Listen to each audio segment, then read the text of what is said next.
વાત હવે ડાકોરની કરીએ। સુપ્રસિદ્ધ યાત્રાધામ ડાકોરમાં મેઘરાજાએ કરી ધમાકેદાર એન્ટ્રી।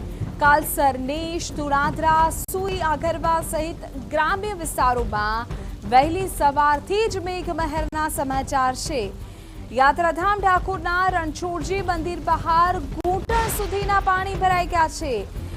ઉલ્લેખનીય છે કે યાત્રાળુઓએ ધસમસતો એક તરફ નીચે પાણીનો વહેતો પ્રવાહ, ઘૂંટણ સુધી પાણીનો ભરાવો અને તેની વચ્ચેથી પસાર થઈ ડાકોરના ઠાકોરના દર્શન કરવા જવું પડી રહ્યું છે। ઉલ્લેખનીય છે કે મંદિર બહાર પાર્ક કરેલા ટુ વ્હીલર પણ અડધા પાણીમાં ગરકાવ થઈ ગયા છે। ડાકોર નગરપાલિકાની પ્રી મોન્સૂન કામગીરી પર સવાલો ઉઠી રહ્યા છે।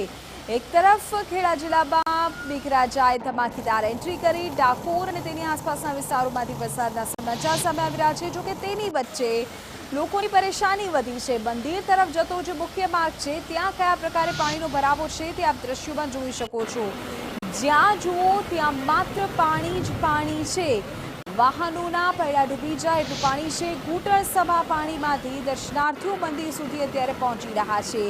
મેઘરાજાનો આક્રમક અંદાજ અને તેની વચ્ચે અત્યારે તો દર્શનાર્થીઓથી લઈ ડાકોરના સામાન્ય લોકો પણ પરેશાન થયા છે। ધર્મેન્દ્ર તપાસી પર સંવાદદાતા પૂરી વિગત આપી રહ્યા છે। ધર્મેન્દ્ર, શું સ્થિતિ છે અત્યારે?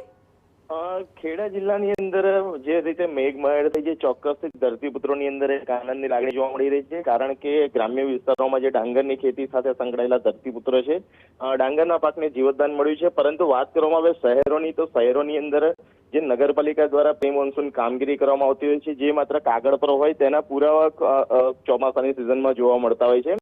વાત કરવામાં આવે ખેડા જિલ્લાના પ્રસિદ્ધ યાત્રાધામ ડાકોરની, તો ડાકોર રણછોડજી મંદિરની બહાર જ ઘૂંટણ સમાણા પાણી ભરાઈ જવાને કારણે જે દર્શનાર્થીઓ છે તેમને ખૂબ જ મુશ્કેલીનો સામનો કરવો પડી રહ્યો છે।